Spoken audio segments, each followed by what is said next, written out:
Welcome to Starbound. My name is I Am Duck, and I'll be your narrator today. Nearly 500 supporters get early access to our stories, including brand new episodes of Sunspy Academy and Freyrin and Rimaki. If you'd like to unlock early access and support new episodes and future series, tap join below to become a Starbound member. Now, let's get into today's story. The Galactic Accord had exactly 16,423 regulations governing the proper disposal of military waste. Margot Quinn knew this because she'd violated approximately half of them in the last 6 hours. "Warning, unauthorized salvage operation detected," chirped her ship's AI for the 100th time. "Please cease and..." Margot yanked a fistful of wires from beneath the console. The voice died mid-scold. Much better. A classic human solution, she thought with bitter amusement. If it's talking too much, make it stop. A trait that probably got her ancestors into trouble, and one of the reasons there weren't many of them left to get into trouble now. Outside her viewport, the derelict Accord military server tumbled through the void like a chrome coffin. Its surface pocked with micrometeor impacts and the telltale scarring of plasma fire. Whatever had happened here, someone had wanted this thing very bad, which made it very interesting. Margot tapped on her salvage rig's controls with the confidence of someone who'd spent more time in vacuum than atmosphere. The magnetic grapples fired, latching onto the server's hull with a satisfying thunk that vibrated through her ship's bones. "All right, you beautiful piece of classified garbage," she muttered, activating the cutting torch. "Let's see what secrets you're..." The universe exploded into light. Not literally. Margot had seen literal universal explosions, and they were much less purple, but her entire console erupted in cascading warnings as something inside the server woke up and decided to have opinions about being salvaged. "Critical file breach!" Her jerry-rigged display screamed in 16 different languages, most of which Margot didn't recognize. "Containment failure! Linguistic hazard detected!" "Linguistic hazard?" Margot snorted. "What it... Huh? Is it going to hurt my feelings?" The data stream hit her translation matrix like a freight hauler hitting a small moon. Her screens filled with symbols that hurt to look at, morphing and writhing until they settled into something her brain could process. FUBAR protocols, human combat psychology, and improvisational warfare. Warning: this document contains Class X cognitive hazards. Reading may result in tactical innovation, strategic unpredictability, spontaneous laughter in combat situations, and terminal irreverence toward authority. Additional warning: neural integration irreversible. You will never think normally again. Final warning: this file is not a weapon, it is a key. Do not turn it unless you are prepared to unlock every cage, including your own. Margot blinked. Then she blinked again. Then she did what any sensible ex-Special Forces operative would do when faced with a file that essentially warned it might break her brain. She opened it. The moment she did, the data didn't just display on her screen, it flooded her neural interface. It wasn't reading, it was installing. 1 billion bytes of weaponized insanity, unpacking directly into her cerebellum. Her salvage rig's primitive systems suddenly blazed with new connections, pathways she'd never noticed, vulnerabilities in every firewall she'd ever seen. This wasn't a document. This was a living thing wearing the disguise of a manual, and it was making itself at home in her neurons. The first entry made her choke on recycled air. Field Manual Entry 001. On the strategic application of poultry.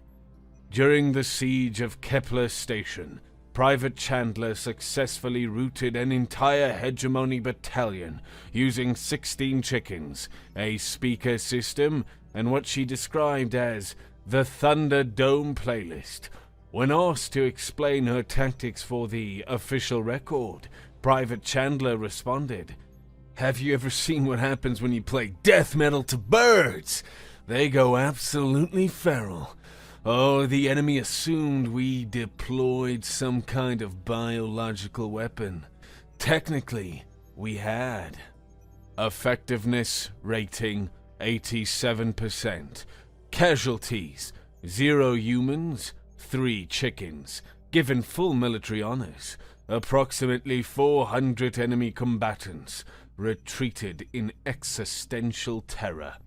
Note: chickens named Colonel Saunders, Nugget, and The Chosen One. Memorial services were memorable. Margot found herself grinning despite herself. This wasn't a combat manual. This was insanity documented. She scrolled further. Field manual entry 47. The Florida Man Protocol. When all tactical options are exhausted, when defeat seems certain, when the very laws of physics conspire against victory, there remains one option: go full Florida Man. This involves deliberate rejection of self-preservation instincts, weaponization of whatever is within arm's reach, battle cries that confuse more than intimidate, absolute commitment to whatever terrible idea presents itself.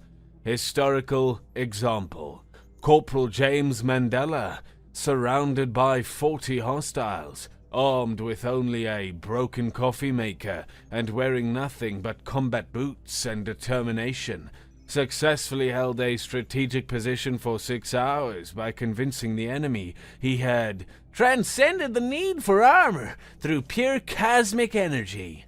He had not, but they believed him. Something whispered in the back of her mind, not words exactly, but suggestions, patterns, like the file was teaching her a new language made entirely of chaos. A proximity alarm shrieked through a ship. Margot's head snapped up to see 3 Accord patrol vessels dropping out of hyperspace, their weapon systems already hot. "Salvager vessel?" A crisp voice crackled through a supposedly disabled comm system. "You are in possession of restricted materials. Surrender immediately or—" Margot's hands moved before her brain caught up, a decade of muscle memory taking over. She grabbed the comm unit, cranked the output to maximum, and began making the most horrific sound she could manage, somewhere between a dying cat and a malfunctioning garbage disposal. "Critical biological contamination!" she screamed between unholy noises. "Organic matter breach! Oh God, it's in my sinuses! Oh, it's trying to communicate!" The lead patrol vessel actually backed off. "Salvage a vessel. Clarify the nature of it." "Oh, it says your mothers were sequential hermaphrodites," Margot wailed, then made a sound like someone gargling gravel while being electrocuted. Dead silence on the comms. Margot used the confusion to fire her emergency thrusters, sending her ship careening toward the nearest asteroid field, while the patrol vessels tried to process what protocol covered biological hazard-making yo mama jokes. As her ship dove between tumbling rocks the size of office buildings, Margot couldn't help but laugh. She'd just used tactics from a manual she'd been reading for less than 5 minutes. The file pulsed on her screen, more entries cascading past. How to kill a god with his spoon. Psychological warfare through aggressive friendship. The art of strategic cowardice. Berserker mode. A cost-benefit analysis. And then, one that made her pause. Field manual entry 1042. The long fade. When the war is won, but the battle is lost, the only strategic option is to disappear, to become a whisper, to hide the fire in 1,000 different hearths until the day the galaxy needs to burn again. Note, this is the hardest protocol. Forgetting is a kind of death. Behind her, the patrol vessels finally overcame their confusion and opened fire. Plasma bolts turned asteroids into expanding clouds of superheated dust. Margot's ship bucked and weaved, her hands steady on the controls even as her mind raced. She needed to lose them.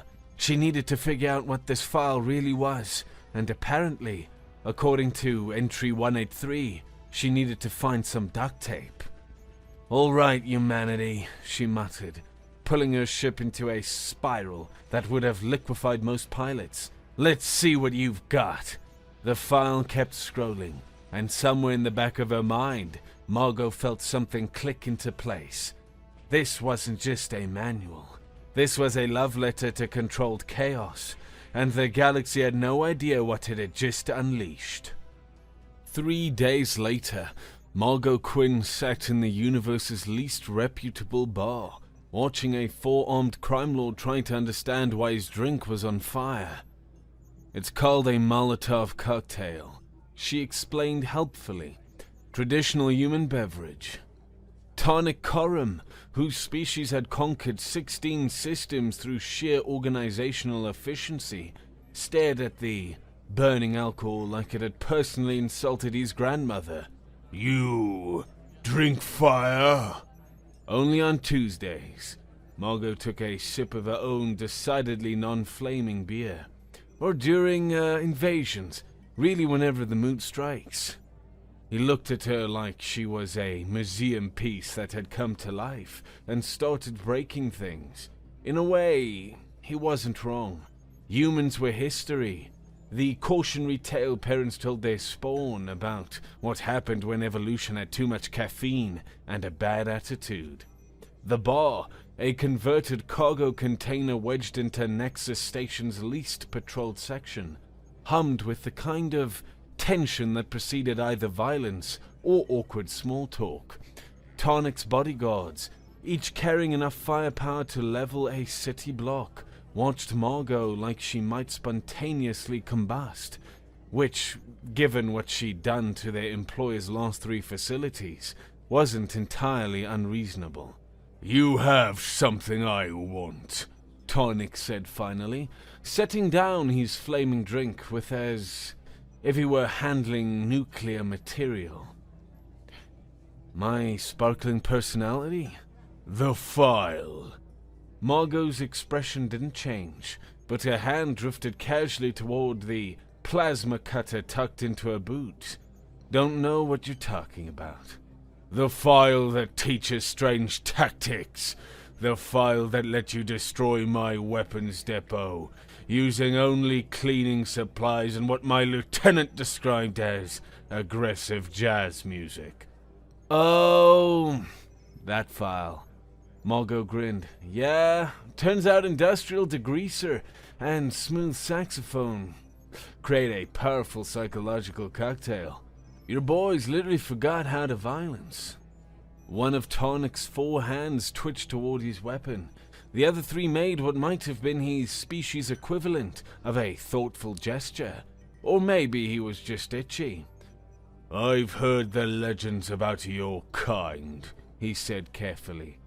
"I never thought I'd see one so undiluted." The word hung in the air like a loaded weapon. Margot's smile sharpened. "Careful, Karam. Some legends bite. I will pay, not for sale. I will pay handsomely, still not for sale. I will pay you enough to buy a small moon." "Okay. Which moon are we talking about? Because some of those things are just glorified rocks with delusions of grandeur." Behind the bar, the 4-armed bartender was polishing a glass with a rag, a gesture so perfectly, tiredly human, it gave Margot a pang of loneliness. She chalked it up to convergent evolution, a comforting lie she told herself. But a deeper, quieter part of her, a part that had felt alone for too long, whispered a different word. Kin. She pushed the thought away. Hope was more dangerous than any weapon. Tarnik's obsidian features arranged themselves into what Margot had learnt was either frustration or constipation. Miss Quinn, you cannot possibly understand what you possess.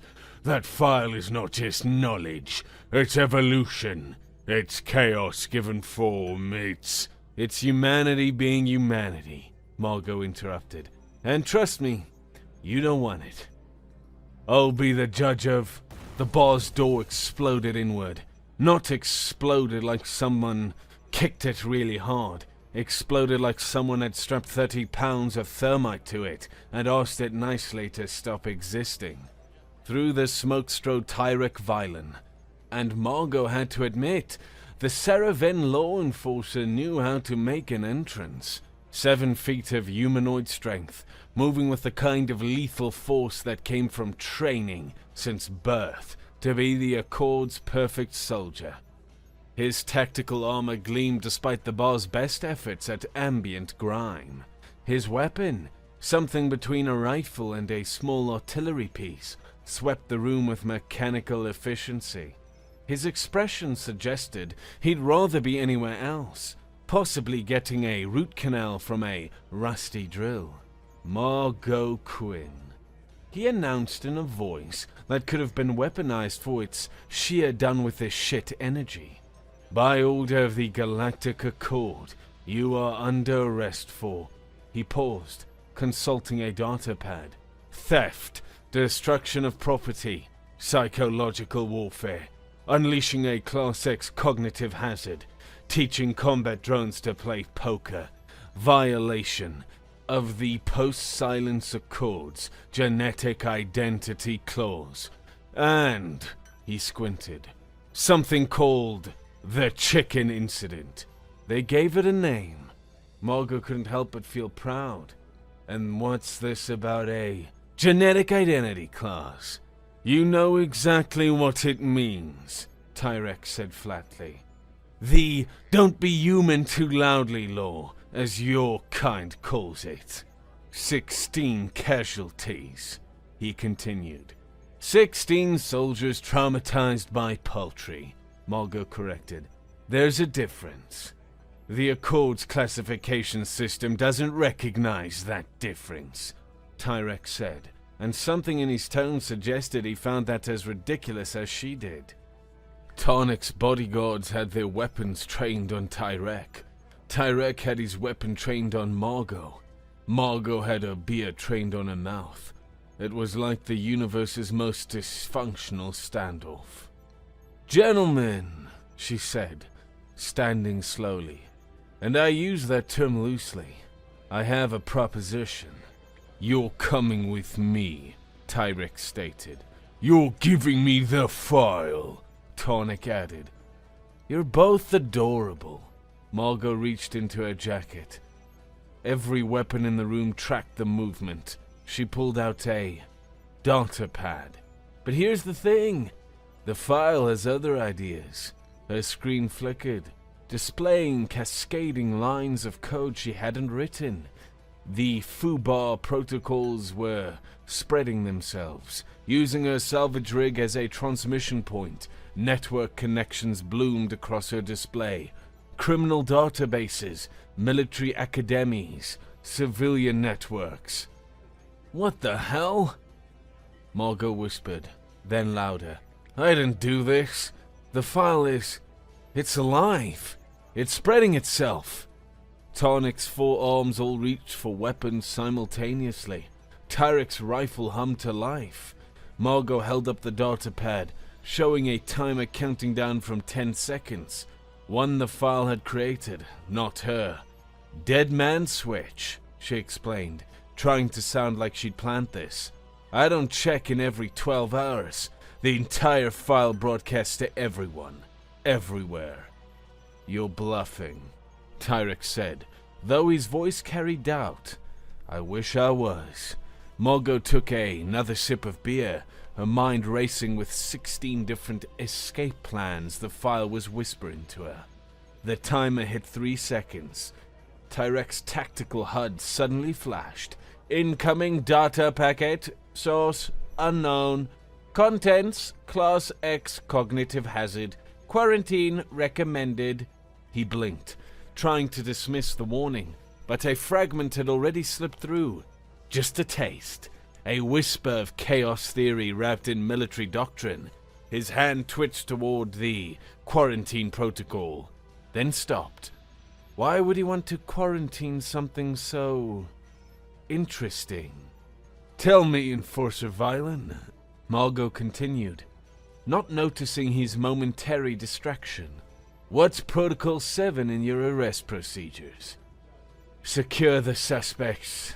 Tarek's eyes widened. How do you? Because I spent the last 3 days reading about human chaos theory.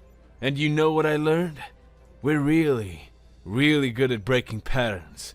Your Protocol 7 says you should have backup positions at all exits. Your backup is currently dealing with what I like to call the Disco Inferno. The what? An explosion rocked the station.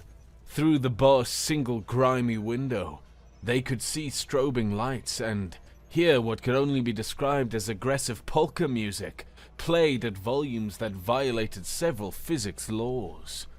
Disco Inferno, Margot grinned. Turns out, if you rig emergency lighting to strobe at exactly 7.83 Hz while playing polka covers of death metal classics, most species experience spontaneous dance compulsions. Your backup is currently doing the Macarena. That's insane, Tyrek breathed. That's human, Margot corrected. The timer hit 0. Nothing happened. Like I said, Margot shrugged. Bluffing is also very human. Then the ceiling exploded. Not from thermite this time. From approximately 24 Accord shock troopers rappelling through the new skylight. Their armor covered in what looked suspiciously like glitter. Nobody move! Their leader bellowed. Then immediately slipped on a strategically placed banana peel.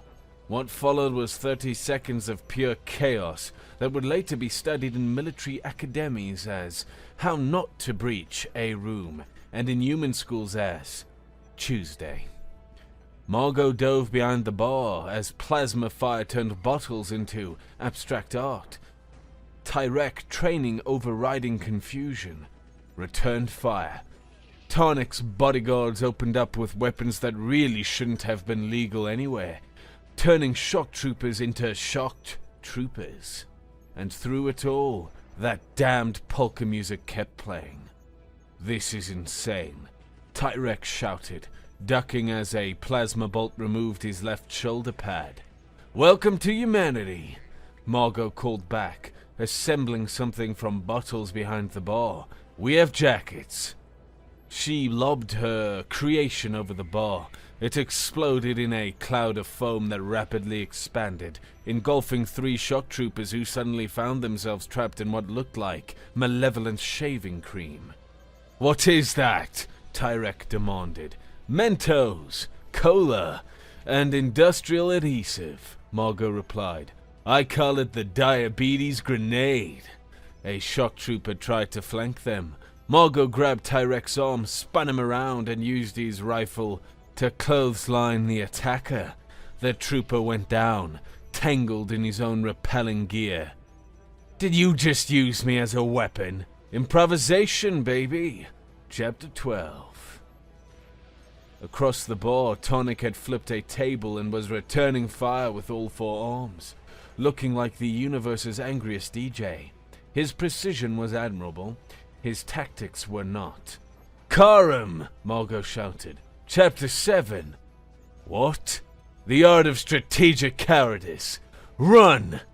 Something in her tone must have translated, because Tonic took only one look at the rapidly deteriorating situation and bolted for the back exit, his surviving bodyguards covering his retreat. We need to go, Margot told Tyrek. who was still processing being used as an improvised club. "I'm arresting you," he insisted. "Cool! Do it while running." She grabbed his arm and hauled him toward the hole where the door used to be. Because in about 10 seconds, the Molotov cocktail Tonic had abandoned chose that moment to demonstrate why leaving flaming drinks unattended was generally considered poor form. The bar's extensive collection of alcohol joined the party with enthusiasm. They burst into the station corridor as the bar transformed into a localized inferno. Emergency system screamed. Civilians scattered. Margot noticed a Phyrexian merchant haggling with a customer nearby, using the exact hand-wringing gesture of pleading that her grandfather used to use. Weird, she thought. The galaxy was full of these little echoes, weren't it? And somewhere in the distance, Accord soldiers continued to Macarena against their will. "This is your fault," Tyrek gasped as they ran. "Which part?" Margot asked. "The fire, the foam, the dance plague, all of it." "Yeah, that's fair." They rounded a corner and nearly collided with a squad of Tonic's mercenaries. Everyone raised weapons. Margot raised her hand. "Gentlemen," she said quickly, "your boss just ran that way. My friend here is having an existential crisis, and I've had a really long day. How about we all just—" Her mind exploded with possibilities. 16 ways to disable them. 43 environmental weapons within reach. 6 methods to turn their own gear against them. The options cascaded through her consciousness like a slot machine made of violence, and for a moment, she couldn't choose, couldn't think past the chaos. One of the mercs fired. The bolt sizzled past her ear, close enough to singe hair. "Rude," Margot muttered, shaking off the paralysis. Then Tyrek did something unexpected. He stepped in front of her and opened fire. Not with lethal rounds, but with stun bolts so accurately shot that each merc dropped without permanent damage. "Why?" Margot asked as they stepped over unconscious bodies. "Because," Tyrek said, not looking at her, "I've been tracking you for 3 days. In that time, you've caused more chaos than most armies. But you haven't killed anyone. Not one person. The file says I don't care what the file says." He finally met her eyes. "I care what you do.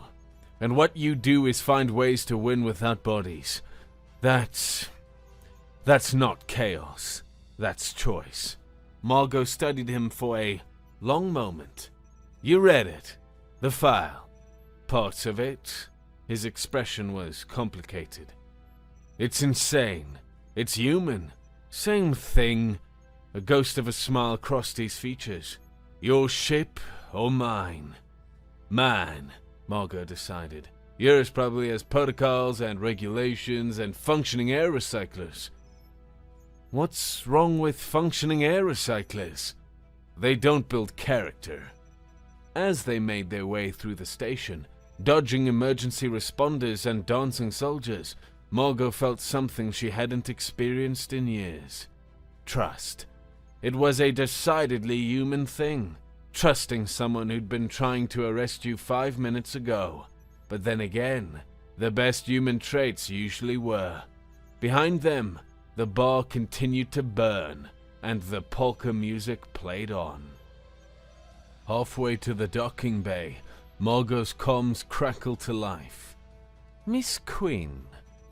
The voice was cool, calm, and carried the kind of authority that came from having a really big stick and knowing exactly how to use it. "This is Admiral Werner Sol of the Galactic Accord. I believe we need to talk." "Popular girl today," Margot muttered, to the comm. "Sorry, Admiral, but I'm washing my hair. Maybe next I know what the file really is." Margot stopped walking. Beside her, Tyrek tensed. "It's not a manual," Admiral Sol continued. "It's a record, a testimony. And if you keep spreading it, you'll do my soul. Dramatic much? The war it describes, Miss Quinn. The enemy humanity faced, they're not gone. The Admiral's voice carried something Margot hadn't expected from a cold brass. Fear. They're just waiting. And you're teaching the galaxy to sink, like the only species that ever made them blink. And waking up the ones who never forgot. Sol added quietly. We know they're out there, Miss Quinn. Human descendants, hiding, integrating. We've spent centuries keeping them docile, predictable, safe. Margot and Tyrek exchanged glances. The word descendants echoed in Margot's mind. She'd always assumed.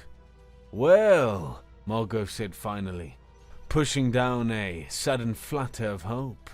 That's either the worst pickup line ever, or we have a problem. Ship? Tyrek suggested. Ship. They ran faster. Behind them, the station burned with disco lights and chaos. Ahead, the file waited with its weird and unusual truths. And somewhere in the dark between stars, something stirred at the familiar scent of human madness returning to the galaxy.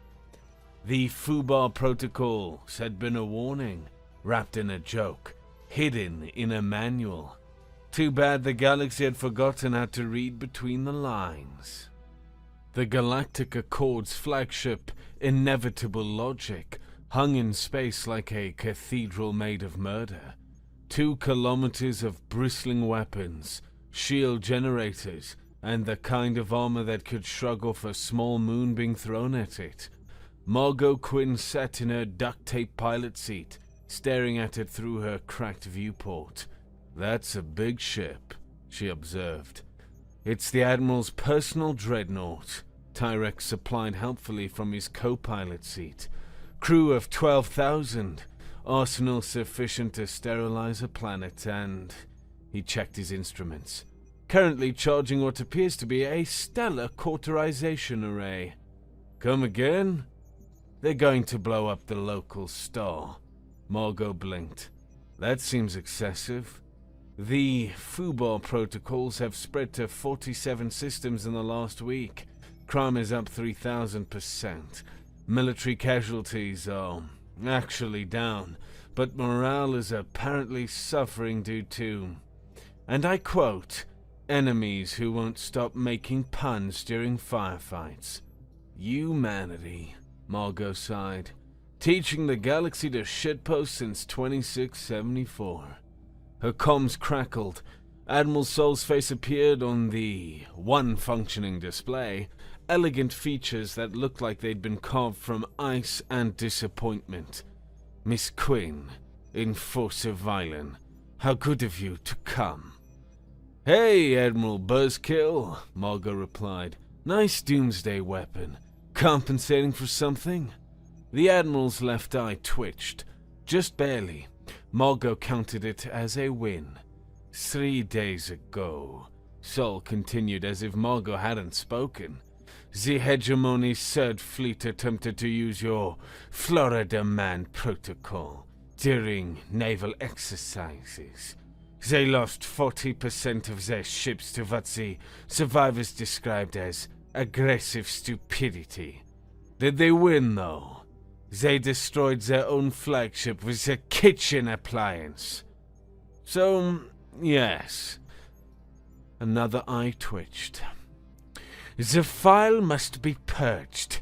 Every copy, every fragment. The chaos it spreads is exactly what we need, Margot interrupted. She leaned forward, and for once the joking fell away. Admiral, I've read the whole thing. Every entry, every after-action report, every joke hiding a scream. Do you know what humanity was fighting? The information is classified beyond the silence, Margot said quietly. The Admiral went very still. They called them the Silence, because that's what they brought. Perfect order, perfect logic, perfect death. They consumed species by making them predictable, then exploiting that predictability. Every race they met fell in weeks. Except humanity, Tyrek added, understanding dawning. Except humanity. Margot agreed. Because when the Silence came for us, expecting patterns and protocols and sanity, they found us. We threw chickens at them, Verna. We built bombs out of snack foods. We turned our own insanity into a weapon because it was the only thing they couldn't predict.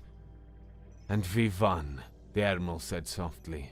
At a cost that's not in the file, Margot finished.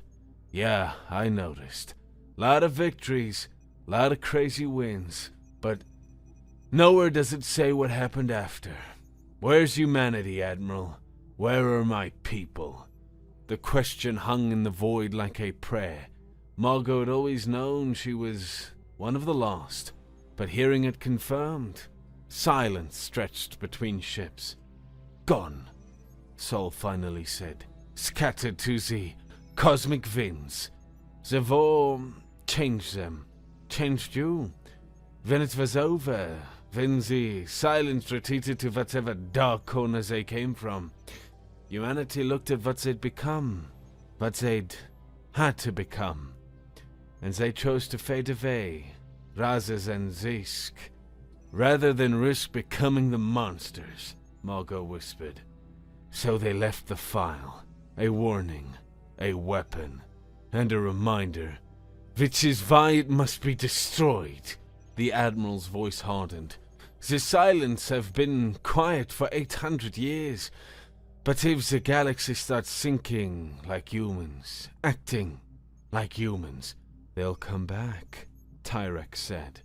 They'll come back, Sol confirmed. And this time, we won't have humanity to save us. Margot was quiet for a long moment. Then she started laughing. Oh, Verna, she wheezed. Oh, you beautiful, logical fool. Don't you get it? The file isn't making aliens think like humans. It's reminding humans how to think like themselves. What are you talking about? Humanity is scattered, not gone. Margot's grin was sharp enough to cut steel. Did you think we just vanished? We've been here the whole time, hiding in plain sight, playing by your rules, being good little citizens. The Corvani mechanics who keep your ships running, human descendants. The Fricks artists everyone thinks are so creative, quarter human. Hell, Admiral, your own science officer. The one who accidentally invented 3 new types of explosions last month. Her great-grandmother was from Detroit.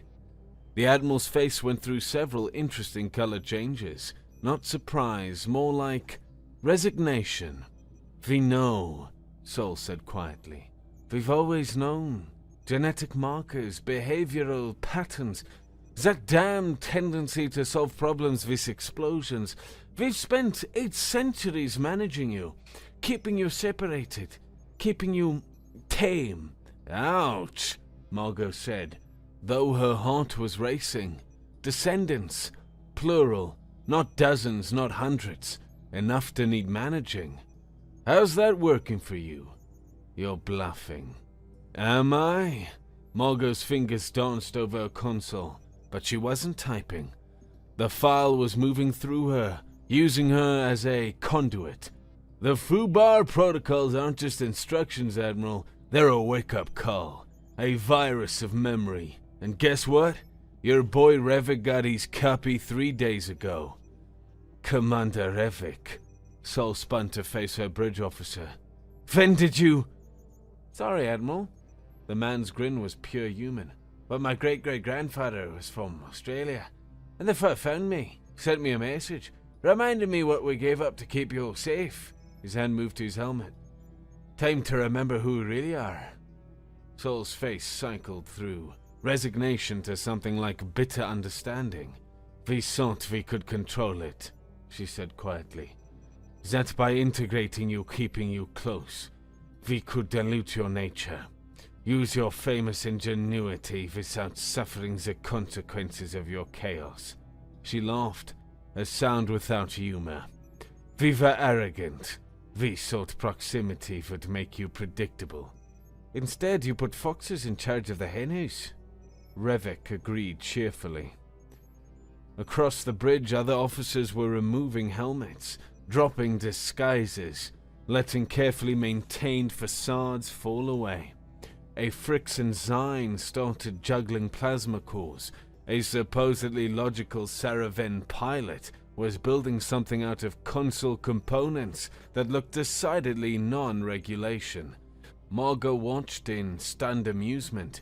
She'd thought herself one of the last few thousand. But this was... The thing about humans, Margot said softly, watching the Admiral's worldview crumble in real time, is we're everywhere. We're your doctors, your engineers, your artists, your warriors. We've been holding back, playing nice, being predictable. But that file, it's not a weapon, Verna. It's permission. Permission to be ourselves again. This is mutiny, Sol whispered. This is Tuesday, Commander Revik corrected. Also, I should mention, the stellar array has been offline for 6 hours. I replaced its targeting system with a karaoke machine. The crew is very confused but oddly entertained. Margot's laughter filled the comm channel. Oh, I like him. We can't. Sol's voice was desperate now. The silence will come whether we're ready or not, Margot finished. But here's the thing about humanity, Admiral. We don't win by being stronger or smarter or more advanced. We win by being us. Chaotic, unpredictable, duct tape wielding us.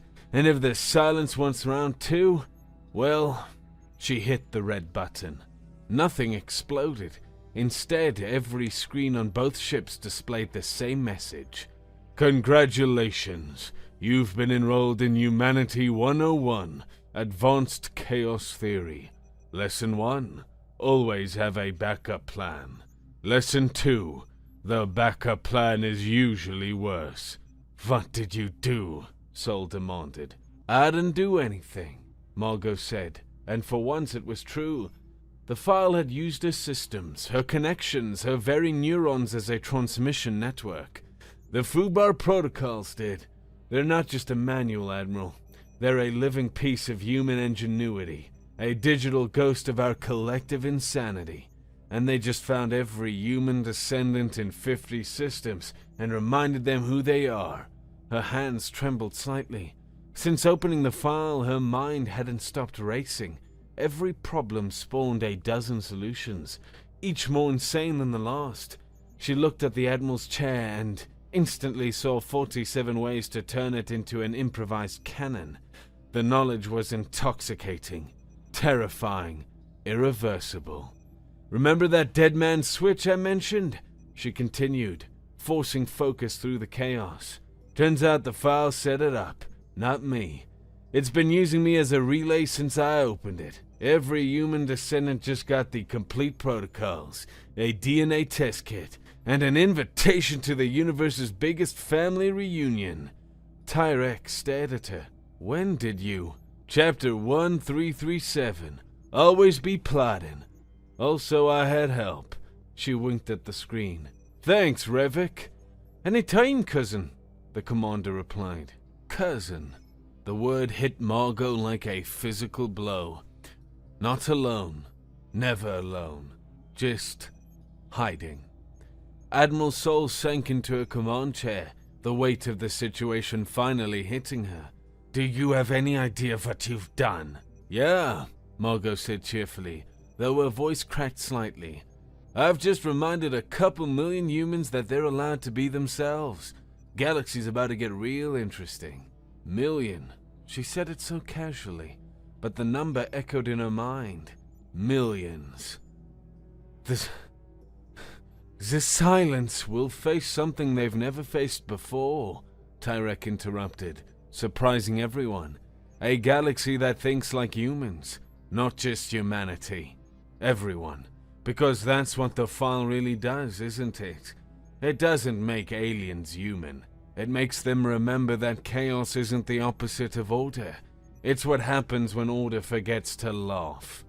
Margot looked at him with something approaching awe. That was beautiful. I've been reading chapter 903, Philosophy as a Weapon. On the display, Admiral Soul looked between her mutinous bridge crew and the tiny salvage ship that had just appended 800 years of careful order. Fine, she said finally. Fine. But when the silence returns, we'll throw chickens at them, Margot promised. Really angry chickens. Despite everything, the Admiral's lips twitched, almost a smile. God help us all. Chapter 1, Margot quoted. When in doubt, improvise. And across 50 systems, humans remembered how to laugh in the face of danger. Months later, the bar was nicer this time. Actual walls instead of converted cargo containers. Drinks that weren't actively on fire, unless you specifically requested it. Even the background music was almost pleasant. Though someone had snuck in a polka remix of an ancient Earth ballad. Margot Quinn sat in her usual corner, watching the chaos she'd unleashed with something approaching pride. At the bar, a hegemony officer was teaching a Fricks artist how to make improvised explosives out of garnishes. Two Saraven engineers were having a heated debate about the optimal use of duct tape in starship repair. In the corner, a group of mixed species were playing what appeared to be combat chess. The galaxy's gone mad, Tyrek observed, sliding into the seat across from her. His enforcer's uniform had been modified with what looked suspiciously like racing stripes made of electrical tape.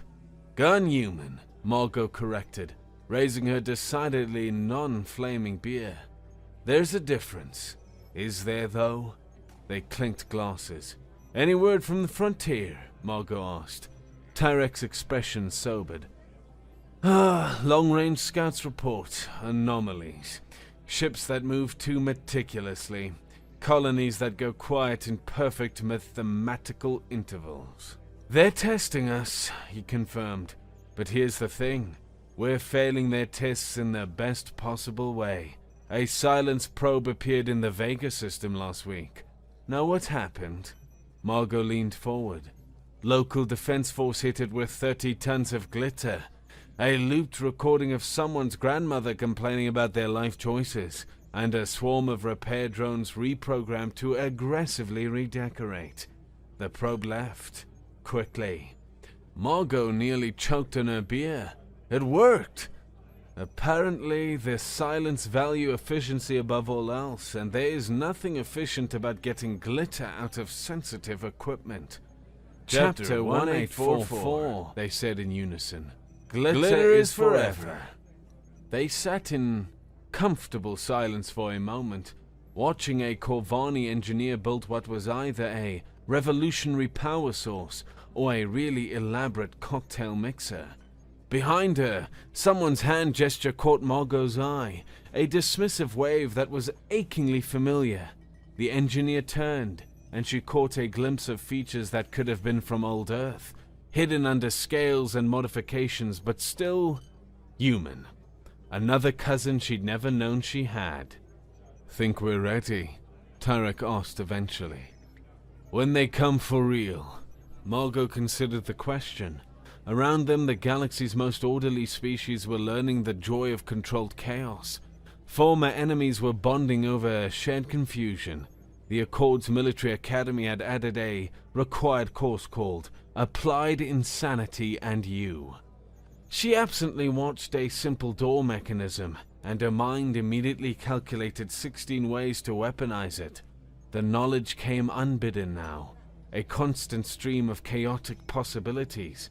Sometimes it was exhausting, sometimes terrifying, always irreversible. But it was also hope, and now it was family. Humanity's descendants were coming out of hiding, bringing with them recipes for violent explosions, strategies that shouldn't work, and a bone-deep belief that any problem could be solved with sufficient audacity and duct tape. The galaxy wasn't just learning to think like humans, it was learning to hope like humans, to laugh like humans, to face the impossible with a grin and a terrible plan. "No," Margot said finally. "We're not ready. We'll never be ready. That's what makes us dangerous." "That doesn't make sense." Chapter 2001, Margot quoted. "If it makes sense, you're doing it wrong." Tyrek laughed, a sound that would have been catastrophically unusual 6 months ago. "So what now?" "Now," Margot stood, stretching. "Now we prepare for the universe's weirdest war. Stock up on duct tape, train tactical chickens, perfect our combat puns, and wait for the silence to realize their greatest mistake." Which was? She grinned. "Giving humanity 800 years to spread out crazy genes across the galaxy." They thought they were facing one species of chaotic idiots. Instead, they're about to face a galaxy that's learnt our most dangerous lesson. Which is, when life gives you lemons, make combustible lemons and burn life's house down. That's not how the saying goes. It is now. As they left the bar, passing a hegemony general teaching card tricks to new recruits, and an accord scientist explaining the tactical applications of banana peels, Margot felt something she hadn't experienced since reading that first entry about tactical chickens. Hope. Not the quiet, logical hope of the old galaxy, but the loud, chaotic, duct-taped-together hope of a galaxy that had learned to think like humanity. And more importantly, the warm, fierce hope of knowing she wasn't the last of her kind, that humanity hadn't died. It had just been sleeping, waiting for someone crazy enough to sound the alarm. The silence were coming, and the galaxy would be ready with the most dangerous weapon ever devised, the audacity to point at impossible odds and laugh. Fubar had never been about winning pretty. It was about winning ugly, winning weird, and winning with style. And if there was one thing humanity had taught the galaxy, it was this. Style beats strategy every single time, especially when the style involves tactical chickens. File Addendum 2847 on the nature of victory. Victory is not about being stronger than your enemy. It's not about being smarter, faster, or better equipped. Victory is about being willing to do something so monumentally stupid that the universe itself has to stop and ask, did that really just work? And when the universe asks that question, you grin, you shrug, and you start planning something even dumber. Because that's what humans do. We make the impossible possible through sheer, bloody-minded refusal to accept reality's suggestions. Welcome to the human race. Now grab some duct tape and let's get weird. Final entry. Fubar Protocols. Author unknown. Status spreading.